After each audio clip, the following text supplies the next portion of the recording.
And tensions at the U.S. border with Mexico as some Central American migrants try to breach the crossing between Tijuana and California, all in a bid to pressure the U.S. to hear their asylum claims.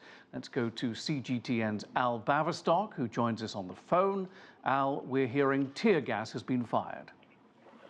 Well, that's absolutely right, John. The latest we're hearing is that a group of around 500 migrants made up of men, women and lots of children have this morning attempted just an hour ago to breach that U.S. border, that San Isidro border, with the Customs and Border Protection in San Diego reporting that the group broke through the Mexican federal police lines and made their way to the border, where they were met by chain link fences, barbed wire and the Border Patrol themselves. We don't yet know if any of them have actually managed to reach U.S. soil, nor whether there are any casualties yet.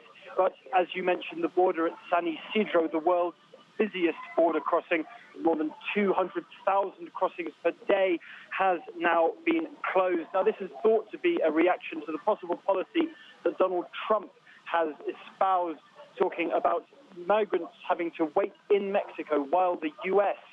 reviews their asylum claims. But that is a policy that the Mexican administration, which is taking over on the 1st of December here, is not seen eye to eye with on its counterparts in the White House. Mexico's incoming government deny there's a deal.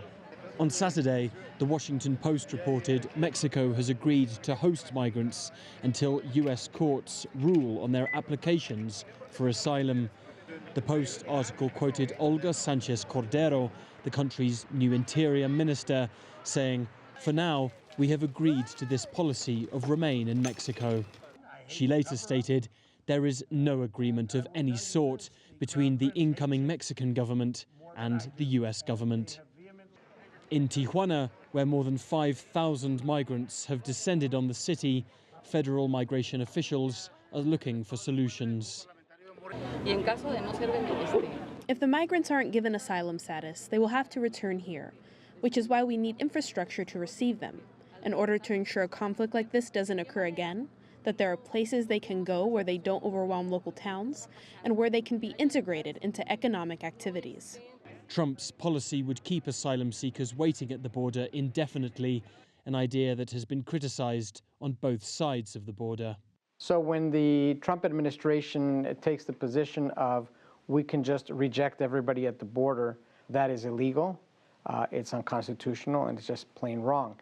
Because under U.S. law, every person who comes to our shores and applies for asylum has to be heard.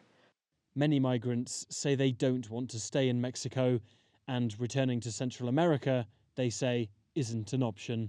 Unfortunately, in my country, you cannot live due to the violence and the gangs. You can live here in Mexico and survive and bring your family, but ultimately, for many of my companions, they want the United States. Tijuana's mayor has asked for UN aid to help with the migrant influx, which he describes as a humanitarian crisis. Meanwhile, President Trump has threatened to close the southern border, leaving the migrants with limited options. Alistair Baverstock, CGTN, Mexico City.